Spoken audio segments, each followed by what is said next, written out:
روایات میں آیا ہے کہ 3 گروہوں کی وجہ سے دعا قبول ہوتی ہے. یہ 3 گروہ پیش کر دوں اور پھر مسائل.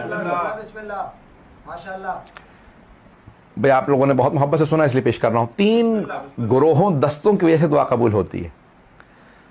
روایت کے الفاظ ہیں کہ اللہ سبحانہ و تعالیٰ کہتا ہے کہ جب میں لوگوں کے گناہوں کو دیکھتا ہوں نا تو دل کرتا ہے میں عذاب بھیج دوں. میں اپنے انداز سے پیش کر رہا ہوں.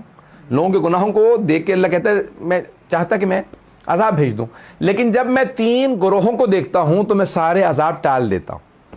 3 گروہوں کو. کون کون سے 3 گروہ؟ کہا جب میں ماؤں کی گودوں میں چھوٹے چھوٹے بچوں کو دیکھتا ہوں کہ یہ بچہ, اس بچے کا کیا قصور ہے, معصوم بچے, بے گناہ بچے.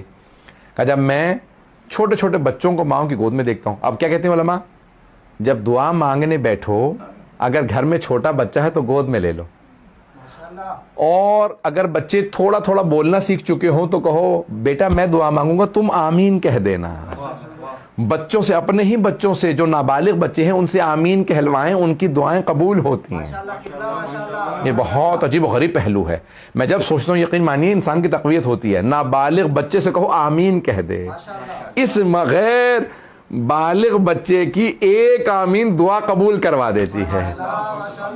کا دوسرا کہا کہ وہ جو بوڑھے افراد ہوتے ہیں نا, جن کی ہڈیاں کمزور ہو چکی ہوتی ہیں, بال سفید ہو چکے ہوتے ہیں, جب انہیں دیکھتا ہوں تو کہتا ہوں گنہگار تھے اب تو کمزور ہیں, میرے ہی تو ہیں, میری مخلوق ہیں. کہ جب انہیں دیکھتا ہوں, گھر میں کہتے ہیں اگر ایک ماں باپ میں سے بوڑھا بھی ہو نا تو خدا کا شکر کرتے رہو, تمہیں معلوم نہیں ہے جو کچھ نہیں کر سکتے اب, جو اب کچھ نہیں کر سکتے, ان بوڑھے والدین کی وجہ سے گھروں میں رحمتیں آتی رہتی ہیں.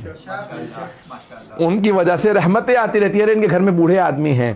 اور یہاں تک روایت میں الشیخ فی اہلہ کالنبی فی امتہ, ایک بوڑھا آدمی اپنے گھر میں ایسا ہے جیسے ایک نبی اپنی امت میں. کتنی بڑی حدیث ہے یہ.